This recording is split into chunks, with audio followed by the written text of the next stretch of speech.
The world is hurting right now, and it's time to rise up. As we lift ourselves up in body, mind, and spirit, we can reach out to others and be a light in a sea of darkness. Welcome to the Movement for Global Health with your host, Dr. Mary Zennett.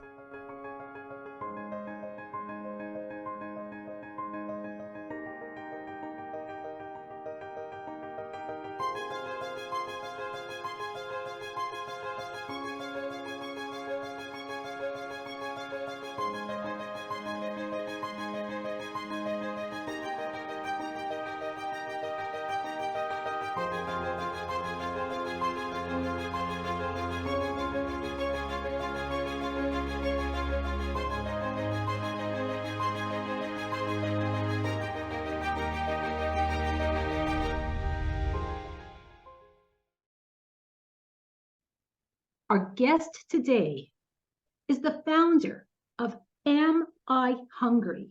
Mindful Eating Programs and Training.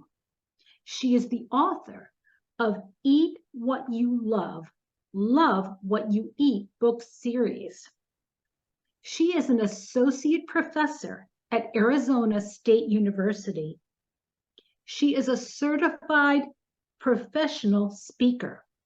She has been on dozens of podcasts, and she has been interviewed for CNN Health, Fitness, Glamour, Health, Parents, Prevention, Self, Time, USA Weekend, US News and World Report, Washington Post, WebMD, Women's Health Magazine, Women's Day, and more. It is our absolute privilege to welcome Dr. Michelle May. Thank you so much, Mary. I'm thrilled to be able to talk with you today. Oh, absolutely. And you have such a list of accomplishments, and we want to honor that and all you're doing to raise awareness and help people. Well, you know how it is when you're passionate about a topic, you want to reach as many people as you can. That's exactly right. Can you start by telling us a little bit of your story? Yeah, so I started dieting at a really young age, back when I was in middle school. I dieted all the way through high school and college and medical school and right into my medical practice. So this many, many years of yo-yo dieting, I just thought, gosh, I just hadn't found the right diet, or I didn't have enough willpower, which is ridiculous because I made it through medical school. So obviously that wasn't the problem. And then when I was in my medical practice, I had two things that happened that caused me to begin to see this very differently. The first was I had my own two young children. And as I got to observe how they naturally managed their eating, they weren't weighing and measuring food. They didn't write it down or look it up. They weren't obsessed with food. They ate what they liked. And then they went off and played and used their energy until they got hungry again. And the second thing that happened is I noticed that a lot of my patients were struggling very similar to the way I had struggled for so many years. And so these two events caused me to think, if all of these people are struggling with these issues, yet I have this example of two young beings who are managing their eating effortlessly, perhaps we're on the wrong track. So that caused me to relook at eating in a very different way. I gave up dieting. I learned how to listen to my own cues of hunger and satiety. I learned how to meet my other needs better than eating was. And then I began to teach other people how to do that. And that's really what I've been doing for nearly 25 years now. Wow. But it's like a light bulb went on when you saw your children. Yes. I thought, gosh, I want that. And then they're I thought, not struggling. Yeah. They're not struggling. And I realized I probably had that at one point and lost the ability to do that. So I wondered if I could relearn it. And when I did, I then thought, I wonder if I could teach other people how to relearn it. Wow. So tell us some of your journey. When you had that light bulb, then how long did it take for you to learn about mindful eating and adopt mindful eating practices? For me, it was actually a fairly rapid process because I was ready. I had been yo-yo dieting for over 20 years. I was miserable. I felt that I had this little secret that made me feel ashamed. I was really ready for a more fun way to manage my eating. I was ready to free up my energy. And having said that it happened fairly quickly, I would also add that I'm still learning.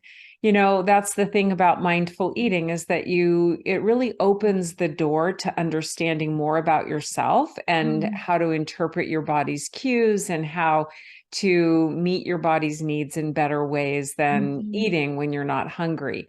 So it was really sort of a very fast process and a very long process, both. Wow. But it hit you, the light bulb went on, and then you learned about mindful eating. Where did you first get exposed to that?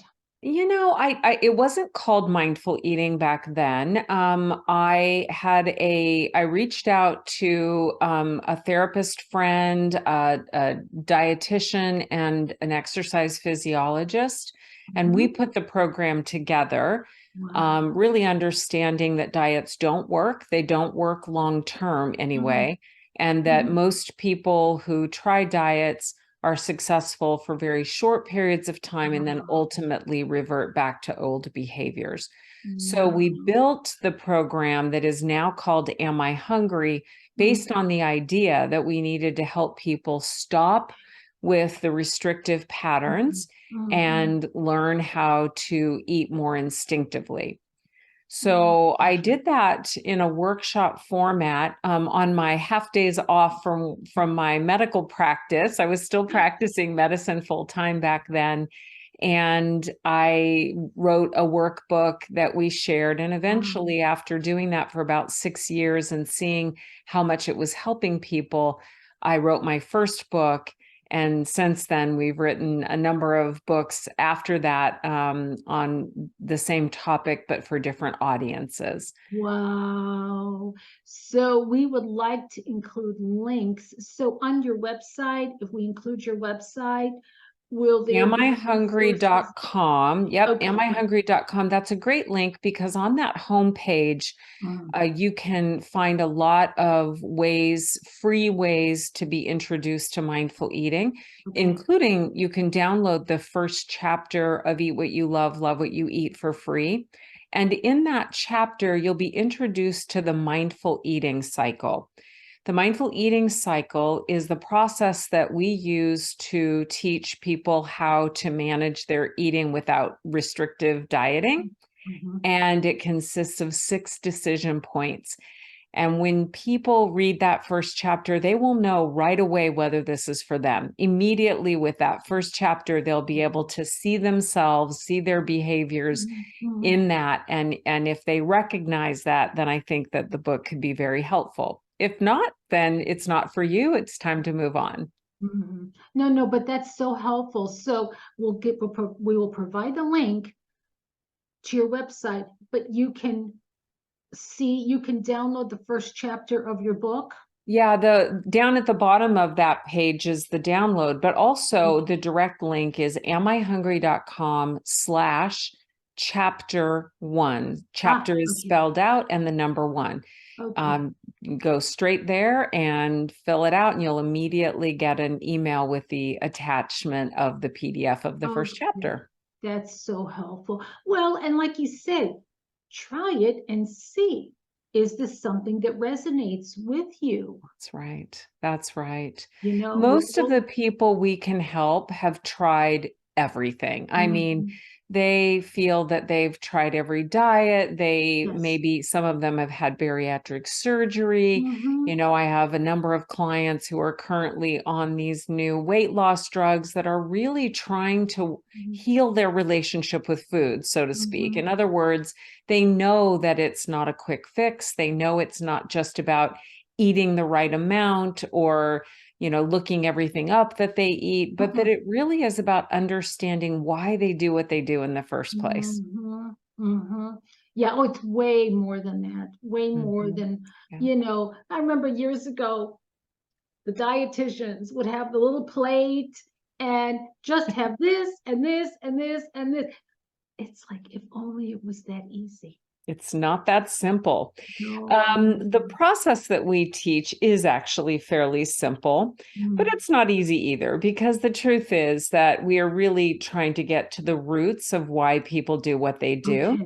Okay. We're really going beyond the, eat less, exercise more model to really Mhm. helping people understand what drives their eating.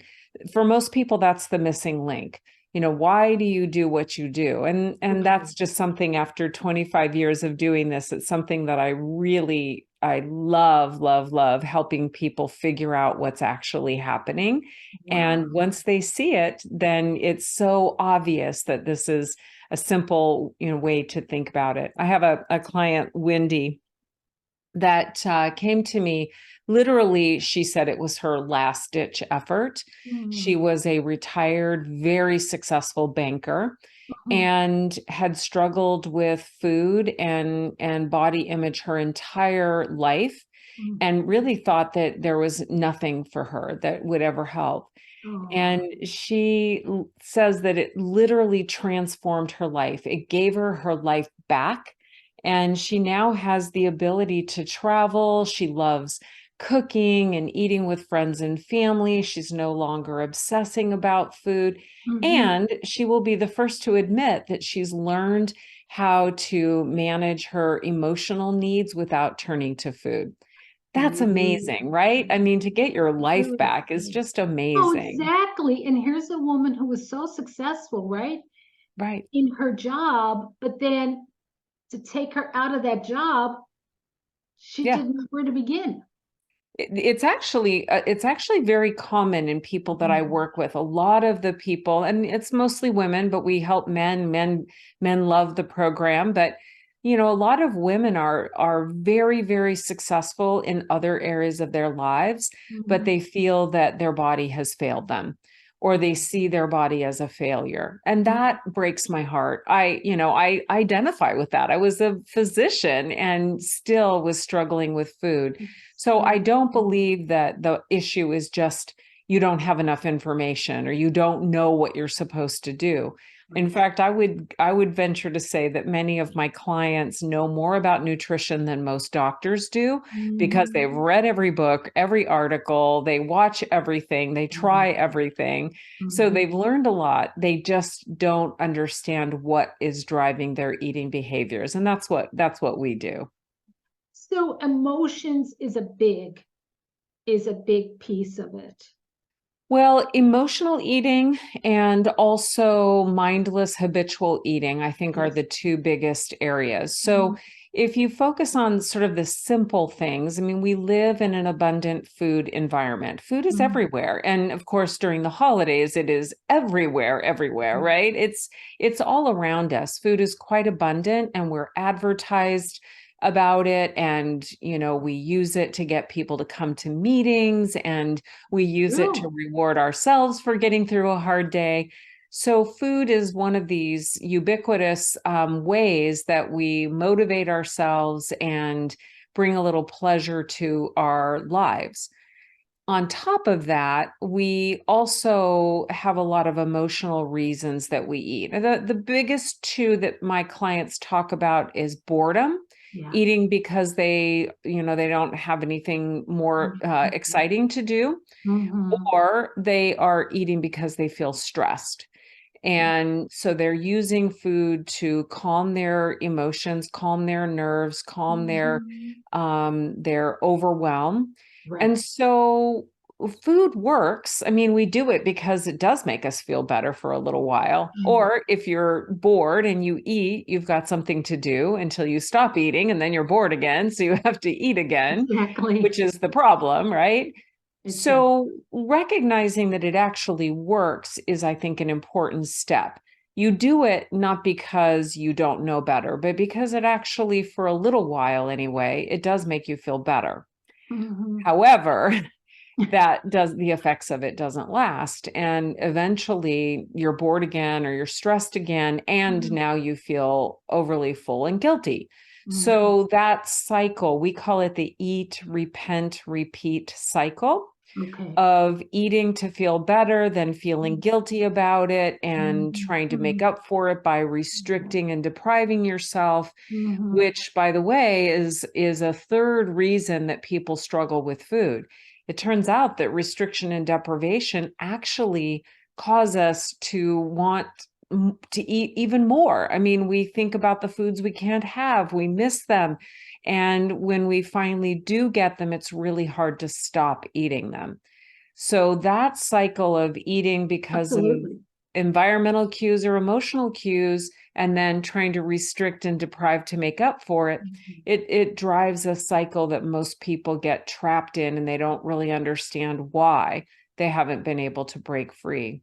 Well, and people talk about it, the deprivation, it's like got this paradoxical. So all you do is you're obsessing about the food you can't eat. It's Exactly. it's from sun up to sundown. It's oh my God, and how long can I control myself and stay Hmm. away? And then, like you say, it backfires. Yes, You know, exactly. the people are so hungry, they're just diving into Mm, whatever they've got that to fill that void. yeah. Yes, that's exactly right. And of course, the irony of it is that, we when we restrict and diet and deprive, thinking that that's going to help us, then we Mm. end up eating more. It actually causes people to think, oh, see, I'm addicted to sugar. I'm out of control around sugar. We teach people it's not about being in control, it's about being in charge. So being in control is willpower and resistance. Being Yes. in charge is simply decision making. And by being aware, oh, I'm wanting to eat because I'm bored. I could eat, and I could go find something to do. And then when I get hungry, food Mhm. will taste even better and be more satisfying. And I might actually accomplish something in the meantime. It Wow. seems overly simple. That's one of my more simple examples. But the truth of the matter is, it is not about willpower. It's about learning how to be in charge. Wow, those are wise words. And you've proven it out for many years. You have seen this over and over and over. Yeah. Yeah, I've had the very good fortune to work with literally tens of thousands of patients, depending, or clients, depending on if you count speaking audiences as well as my private clients that I Yeah. coach. So, through the years, I just have seen people get their lives back like Wendy. And that's just amazing to me that, they've tried everything under the sun and then finally find their way back to their own mindful wisdom about how to care for their bodies. Exactly. So, do you have classes that you offer people like in group settings? You mentioned coaching, you do one-to-one coaching. Hmm. How can So we people actually access? we deliver the program in a lot of different ways. One of the things that we do is we train other health and wellness professionals I to see. offer workshops or programs, even Okay. therapy for those who are therapists. We also offer corporate workshops, so organizations can bring mindful Mm. eating programs in. Mhm. And then we also provide workshops, retreats, group coaching, individual Oh. coaching, and of course, books and workbooks. So it's really whatever way an Mhm. individual wants to access the material, it's available. So, what do you recommend for somebody, one of our listeners who's really interested, say, yeah, I really want to learn more. Where's their first port of call? Is it to go to the website? go to the website Okay. and download the first chapter of Eat What You Love, Love What You Eat. You'll see the Okay. mindful eating cycle there. You'll learn about restrictive eating, you'll learn about overeating, and you'll learn about instinctive eating. Mm-hmm. It's a very simple chapter, but it should cause you to look at this issue in a completely different way. Wow. And if it resonates for you, you Mm-hmm. could get the rest of the book, buy the book, or you could reach out to us and learn more about our workshops and coaching. Mm-hmm. Even maybe whether there happens to be somebody in your area who's offering programs too. Oh, so you've got a team of, you've trained people that are Yes. now all over. Yes, yes. We've actually trained people in 35 different countries. Speaking of global, Wow. yes, yes. I mean, this Wow. mindful eating is an amazing approach to Yes, a problem that has not been so far solved by any other fixes it that have really been hasn't. offered. So, yeah, I think we're going to see someday that we'll look back on all these years of diet after diet and go, what Mhm. were we thinking? You know, I think it'll be I think diets will be Exactly. the leeches of the future. You know? And that should give our listeners a lot of comfort, right? Because we eat, a lot of it is looking for that comfort. But Yes, the real exactly. comfort is, wow, you can break free of this. Absolutely. And as you heal your relationship with food, Hmm. food can then become a wonderful, enjoyable part of your life. Ah, Part of the problem with our cultural approach to eating is that hmm. it becomes a love-hate relationship. We want Exactly. it, we enjoy it, but then we're afraid we're going to lose control. We feel Hmm. like we, are being bad. It doesn't have to be like that. Food can be a wonderful way to connect with people, to bring pleasure, even comfort into your own life.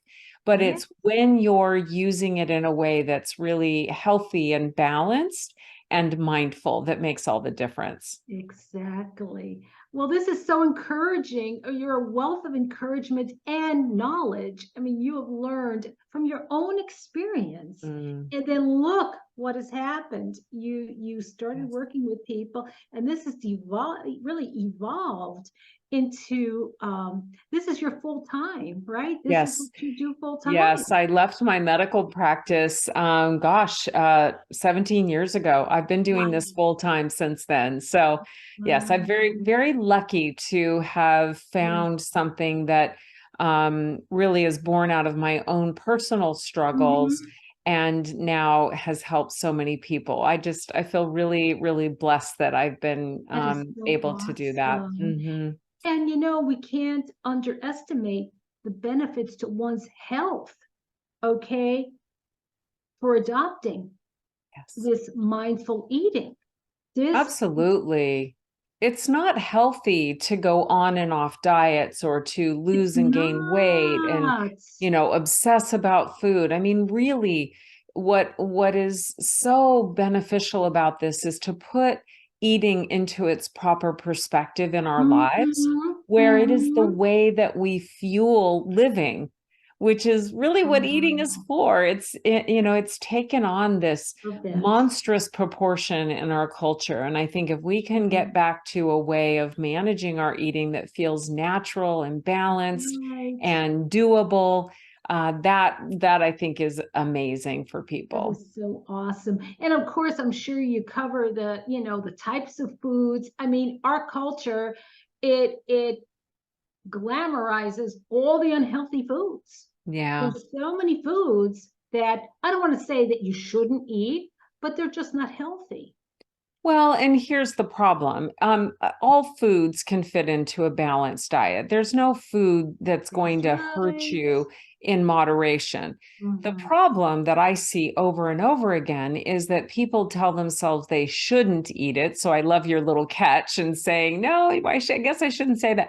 Once they believe that they shouldn't eat something and they don't Hmm. let themselves and they crave it and then, deprive themselves and then feel Right. guilty when they eat it, then Right. they end up overeating it, then it does become a problem. Then it becomes. So I think this is such a much more balanced approach. That's why I call my books Eat What You Love Yeah. and Love What You Eat. Yeah. Love it in a way that shows that you really are using it for nourishment, not to meet all of your other needs, and that you know that there's lots of other ways to take care of yourself besides eating. That is so awesome. So we will include the link to your website in the show notes below, and I would encourage our listeners to get on that website and download that first chapter.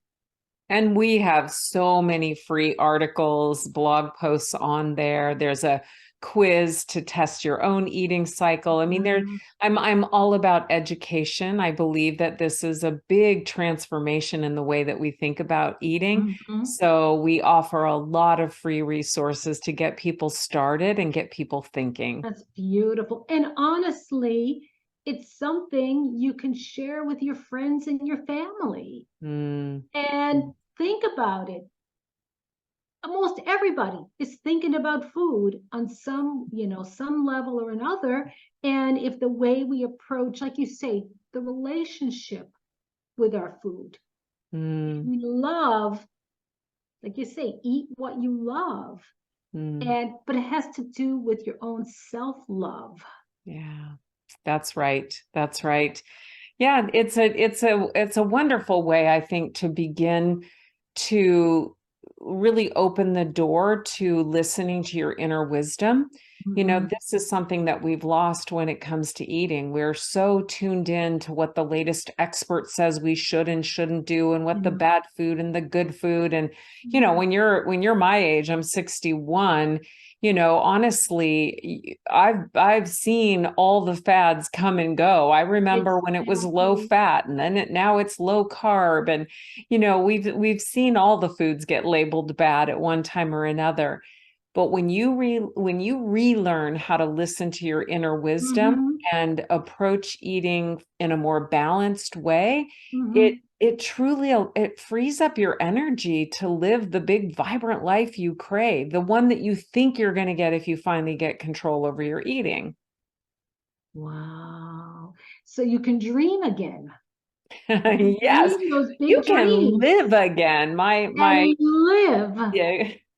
Exactly. My tagline is eat mindfully, live vibrantly, because that's what I want. I want people to eat in a more mindful way and free up their energy to use that energy to live the big, vibrant life that they thought they'd get. So, yes. So really, you are helping make the world a better place.